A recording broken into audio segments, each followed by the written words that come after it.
નમસ્કાર, આપ જોઈ રહ્યા છો નેશન પ્લસ ન્યૂઝ। હું છું આપની સાથે હેતલ ભગત। વડોદરાના યુવા સાંસદ ડોક્ટર હેમાંગ જોશીની ઉપસ્થિતિમાં ભવ્ય ભારત ફાઉન્ડેશન તથા નિર્વધ્ય ફાઉન્ડેશનના સંયુક્ત ઉપક્રમે પ્રોજેક્ટ જ્ઞાનોદધિનો શુભારંભ કરવામાં આવ્યો હતો।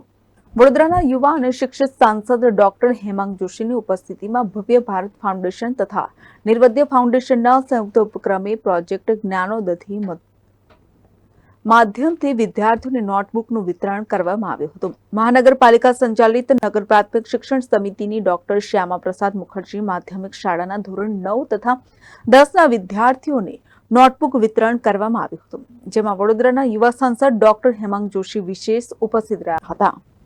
આજે ભવ્ય ભારત ફાઉન્ડેશન દ્વારા નગર પ્રાથમિક શિક્ષણ સમિતિની 7થી વધારે શાળાઓની અંદર 2000થી વધારે નોટબુક વિતરણ, વિવિધ પ્રકારની અદ્યતન laboratories, scientific laboratory, coding laboratory એવા તમામ પ્રકલ્પો 7થી વધારે શાળાઓ જે શિક્ષણ સમિતિ છે તેની અંદર લોકાર્પિત કરવા જઈ રહ્યા છે। ત્યારે નગર પ્રાથમિક શિક્ષણ સમિતિના ચેરમેન મિનેશ પંડ્યા, એમની સમગ્ર ટીમ અને સાથે ભવ્ય ભારત ફાઉન્ડેશનના રંગમ ત્રિવેદી અને સમગ્ર એમની ટીમ, એમને હું ખૂબ ખૂબ શુભેચ્છાઓ પાઠવું છું। આ પ્રસંગે વિસ્તારના સ્થાનિક કાઉન્સિલર, નગર પ્રાથમિક શિક્ષણ સમિતિના ચેરમેન મિનેશ પંડ્યા, શાસન અધિકારી શ્વેતાબેન પારગી તેમજ ભવ્ય ભારત ફાઉન્ડેશનના સ્થાપક રંગમ ત્રિવેદી વિશેષ ઉપસ્થિત રહી વિદ્યાર્થીઓનું મનોબળ વધાર્યું હતું।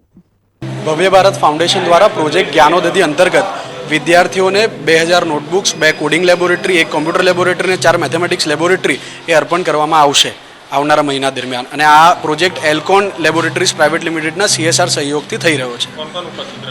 આ પ્રસંગે આપણા માનનીય સાંસદ ડોક્ટર હેમાંગભાઈ જોશી, શિક્ષણ સમિતિના અધ્યક્ષ મિનેશભાઈ પંડ્યા, શિક્ષણ સમિતિના સભ્ય કિરણભાઈ સાળુંકે, નિશિતભાઈ દેસાઈ, કાઉન્સિલર મિત્રો અને અમારા ટીમના સદસ્યો પણ અહીંયા હાજર રહ્યા છે।